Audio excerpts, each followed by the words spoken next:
ഇന്ന് വ്യാപകമായി കണ്ടുകൊണ്ടിരിക്കുന്ന ഒരു പ്രവർത്തനമാണ് യൂട്യൂബ് ചാനലുകളിലൂടെ ദിക്ർ ദുആ മജ്‌ലിസുകൾ സംഘടിപ്പിക്കുക എന്നത്. ഇത്തരം പ്രവർത്തനങ്ങളെ പ്രോത്സാഹിപ്പിക്കുന്നതാകട്ടെ പാവം സ്ത്രീ സമൂഹവും. യഥാർത്ഥത്തിൽ ഈ പ്രവൃത്തി ഇസ്ലാമിൽ അംഗീകരിക്കപ്പെടുന്നതാണോ അല്ലെന്നാണ് തെളിവുകൾ നമ്മെ ബോധ്യപ്പെടുത്തുന്നത്. ഖുർആൻ പറയുന്നു, നിങ്ങളുടെ റബ്ബിനോട് താഴ്മ കാണിച്ചുകൊണ്ടും സ്വകാര്യമായിക്കൊണ്ടും നിങ്ങൾ പ്രാർത്ഥിക്കുവിൻ.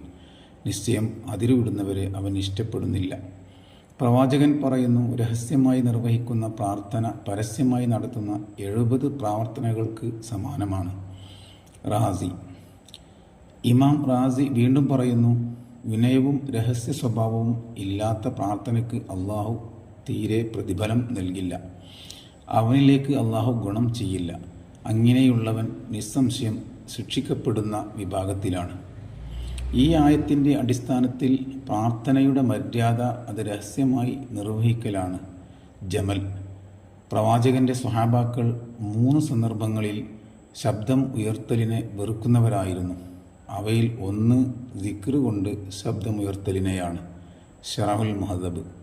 ഈ വചനങ്ങളെല്ലാം നമ്മെ ബോധ്യപ്പെടുത്തുന്നത് പ്രാർത്ഥനയും ശബ്ദമുയർത്തി നിർവഹിക്കണമെന്ന് പ്രത്യേകം നിർദ്ദേശിക്കപ്പെട്ടിട്ടില്ലാത്ത ദിക്റുകളെയും രഹസ്യമായും സ്വന്തം ശരീരം കേൾക്കത്തക്ക വിധത്തിലുമാണ് നിർവഹിക്കേണ്ടത് എന്നാണ്. ഈ തെളിവുകളെല്ലാം അവഗണിച്ചുകൊണ്ടാണ് ഒരു വിഭാഗം ലോകം തന്നെ കേൾക്കത്തക്ക വിധം ശബ്ദമുയർത്തി അവ നിർവഹിക്കുന്നത്. മാത്രമല്ല, ഈ പ്രവർത്തനം ഇസ്ലാമിലെ ആരാധനകളെ പരിഹാസ്യമാക്കാനും ഇസ്ലാമിനെ തെറ്റിദ്ധരിക്കാനും ഇടവരുത്തുന്നു എന്നുകൂടി നാം മനസ്സിലാക്കണം. ആകയാൽ ഇത്തരം പ്രവർത്തനങ്ങൾ നന്മയെന്ന് തോന്നിപ്പിച്ച് പിശാച് തിന്മകൾ ചെയ്യിപ്പിക്കുകയാണെന്ന് നാം മനസ്സിലാക്കി അവയിൽ നിന്നും വിട്ടുനിൽക്കലാണ് നമുക്ക് കരണീയമായിട്ടുള്ളത്.